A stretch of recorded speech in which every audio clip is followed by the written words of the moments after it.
novo nesse canal, eu sou a doutora Laís. Aqui, a medicina do futuro é realidade, com telemedicina, AI e ultrassom à beira-leito. Bem-vindos à vanguarda da excelência. Se você deseja fazer parte desta transformação na medicina, compartilhe este vídeo e junte-se a nós. Na sessão passada, falamos sobre a técnica de aquisição e a sonoanatomia do estudo focus ocular. Hoje, vamos falar sobre anormalidades que podemos encontrar ao ultrassom nas queixas visuais agudas. Somente relembrando que focus ocular pode ser utilizado em presença de edemas palpebrais, na suspeita de abscessos ou massas, na investigação de queixas visuais, no trauma ocular e na suspeita de hipertensão intracraniana. No estudo focus, devemos usar uma abordagem focada que basicamente consiste na resposta de 4 perguntas. A anatomia do globo ocular está preservada? As câmaras e estruturas estão livres de ecos anômalos? A espessura do nervo óptico é normal? E, finalmente, há fluxo na artéria central da retina? E se você responder sim para todas essas questões, você já consegue reduzir bastante o diagnóstico diferencial. Quando avaliamos o paciente com trauma facial, o exame ultrassonográfico focado nos auxilia e muito na avaliação da integridade do globo ocular. Neste slide, vemos 2 exemplos de ruptura do globo ocular, nos quais não conseguimos diferenciar a câmara anterior da posterior. Nestes casos, interrompa imediatamente e peça a avaliação do especialista. Ao estudo focus, podemos observar as opacificações do cristalino. À esquerda, vemos um paciente normal, lado a lado a pacientes com níveis variados de catarata. Nesta figura, vemos aqui o aspecto de uma lente protética. O ifema é uma condição na qual o sangramento da câmara anterior promove a perda aguda da visão. Ao ultrassom, o ifema é visto como ecos homogêneos ou granulações na câmara anterior. Na ilustração, o ifema foi uma complicação pós-operatória de uma cirurgia corretiva de catarata. Observe a ecogenicidade homogênea desta câmara. Sangramentos mais antigos tendem a formar nível de ecogenicidade distintas na câmara anterior e que podem ser depositados numa localização específica. Podemos ainda identificar outras patologias na câmara anterior. Observe o deslocamento parcial do cristalino. Deslocamento do cristalino parcial ou total pode ser traumático ou espontâneo, como observado nos distúrbios do colágeno da síndrome de Marfan ou Ehlers-Danlos. Vemos aqui um caso de luxação completa do cristalino lado a lado a um olho normal. Obviamente, a luxação do cristalino é uma emergência oftalmológica passível de tratamento cirúrgico. Patologias da câmara posterior. Hemorragia vítrea pode estar ou não associada ao descolamento da retina.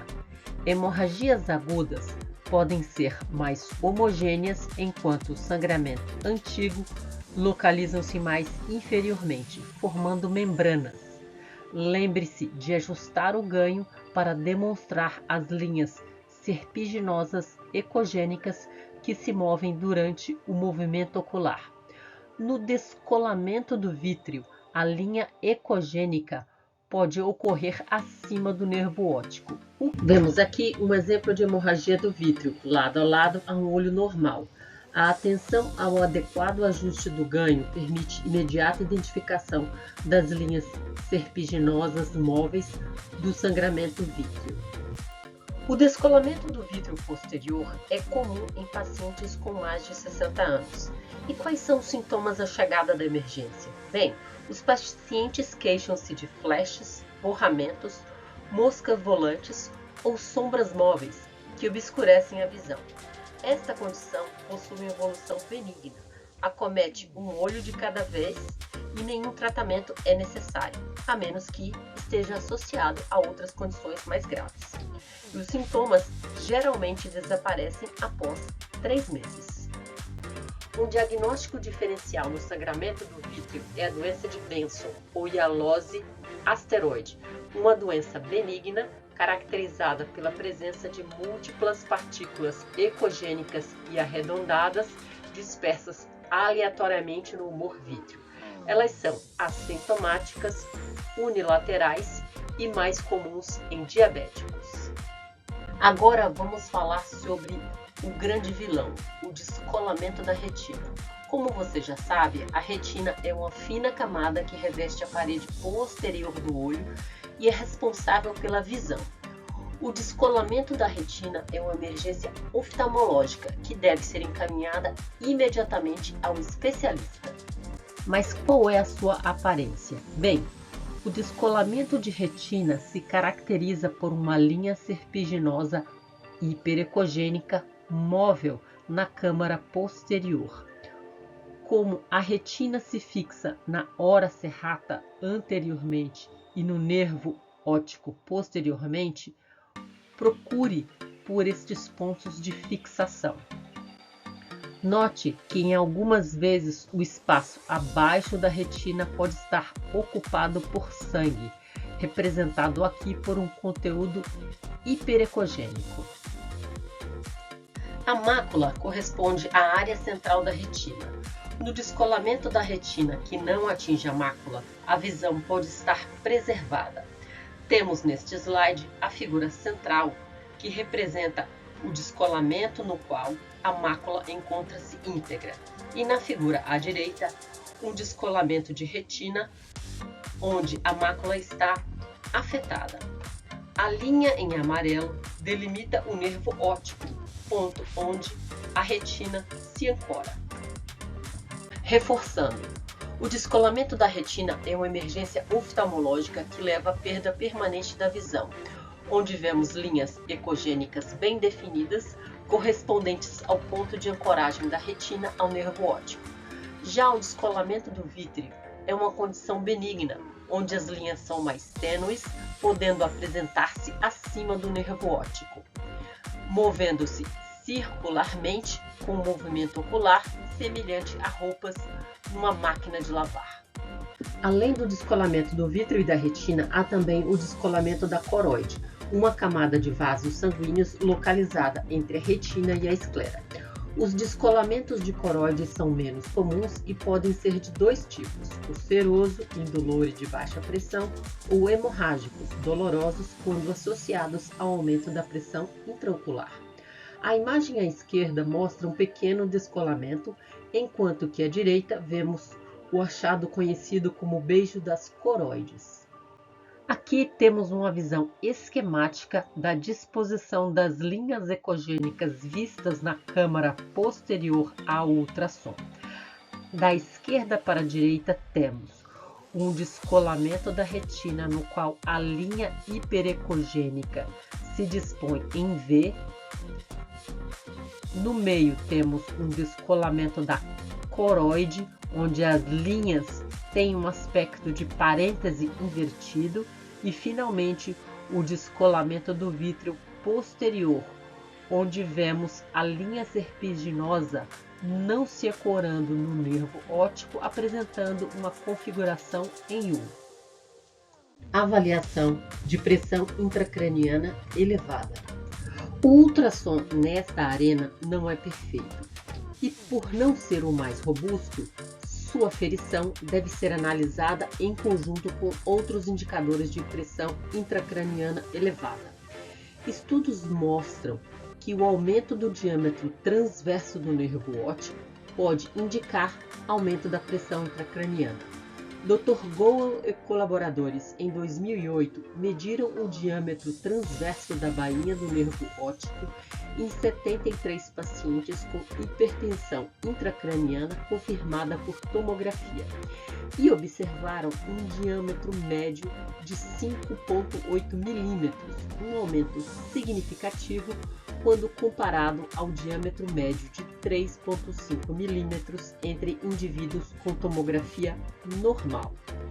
Na conclusão, sugere-se que as aferições são mais reprodutíveis quando realizadas a 3 milímetros de profundidade da borda da retina, onde o contraste do ultrassom é maior. Os valores de normalidade sugeridos são menores que 5 milímetros em adultos, menores que 4,5 em indivíduos entre 1 a 5 anos e menores que 4 milímetros em infantes. Reforçando aqui que quando estiver na dúvida onde colocar o caliper, lembre-se que uma boa otimização faz toda a diferença. Reduza a profundidade ou aplique o zoom. Ajuste o ganho e o contraste.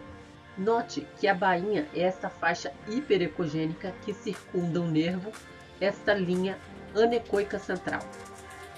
Sempre correlacione com os dados clínicos e lembre-se de usar o Color para te auxiliar na detecção da borda da retina.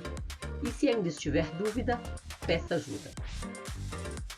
Neste slide, vemos um exemplo da aferição do nervo óptico realizada a 3 milímetros da borda da retina.